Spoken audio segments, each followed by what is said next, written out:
राधे राधे दोस्तों, कैसे हैं आप सब। आशा करते हैं आप सब भी अच्छे होंगे। देखिए जी, इधर मैंने 2 कप चाय चढ़ा दी थी क्योंकि पापा जी से मिलने के लिए कोई आ गया था सुबह सुबह। इधर बच्चे भी होने लगे थे स्कूल के लिए तैयार। ऋत्विक तैयार हो गया था और कार्तिक अभी नहा रहा था, तो तब तक मैं उसकी यूनिफॉर्म भी तैयार कर देती हूँ।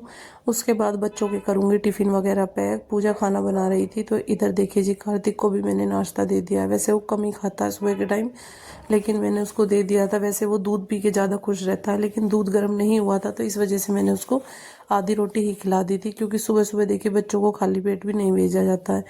और यहाँ पे फिर मैं लग गई थी अपनी साफ़ सफाई के काम पे। बच्चों को भेजने के बाद ही हमारा टाइम लगता है, क्योंकि सुबह जाए कितना भी जल्दी कर लेते हैं, लेकिन सुबह पहले तब तक बच्चे स्कूल नहीं जाते हैं, तब तक और काम हमारा नहीं चलता है। सारे बच्चे स्कूल जाते हैं तो सुबह थोड़ी जल्दबाजी भी ज़्यादा होती है, और अब सर्दियों की वजह से तो टाइम का पता ही नहीं चलता है। तो इसी वजह से मैंने झाड़ू वगैरह का काम करके फिर मैं आ गई थी नीचे वाले फ्लोर पे कपड़े लेने के लिए, क्योंकि आज मुझे थोड़े से गर्म कपड़ों की ज़रूरत थी। आज सुबह सुबह ही काफ़ी ठंड सी महसूस हो रही थी बच्चों को, तो इसी वजह से मैं कपड़े लेने के लिए आ गई थी। फिर मैंने बनाया अपने लिए शेक, पपाया शेक, क्योंकि मेरा था आज दोज का व्रत। तो आज है दोज, तो मैं सभी का लगभग घर में व्रत होता है, कुछ का नहीं होता है।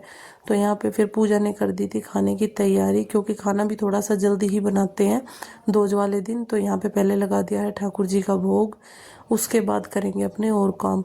तो जो मैंने कपड़े रात को धोए थे उन कपड़ों की लगा देती हूँ तय।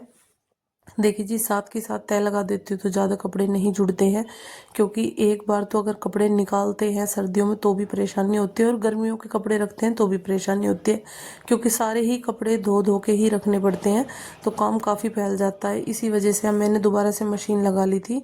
कुछ 2-3 दिन से क्या हो रहा है कि लाइट काफ़ी परेशान कर रही है, बीच बीच में लाइट चली जाती है, तो उसी वजह से कपड़े भी बीच में रह जाते हैं। देखिए जी, सारा रूम फैला हुआ है कपड़ों की वजह से, क्योंकि जो जो कपड़े सूखते हैं मैं साथ के साथ ला ला के रखती रहती हूँ और फिर उनकी तह लगा देती हूँ।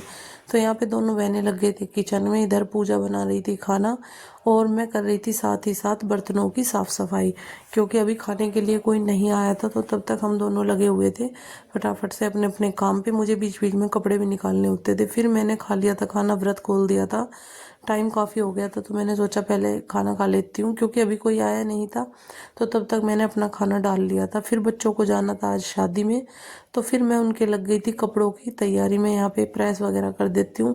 प्रेस के कपड़े काफ़ी सारे जुड़ गए हैं, क्योंकि एक तो कपड़े ज़्यादा निकल रहे हैं सर्दियों की वजह से, और कुछ बच्चे बीमार हो गए थे, तो सारा रूटीन हमारा ख़राब हो गया है। साथ के साथ कपड़े कर करके देने पड़ते हैं। तो देखिए जी, यहाँ पे सभी ने खाना खा लिया था, पूजा ने अपना खाना भी डाल लिया था, और फिर मैं लग गई थी अपने बर्तनों की साफ़ सफाई में, क्योंकि बर्तन काफ़ी हो गए थे।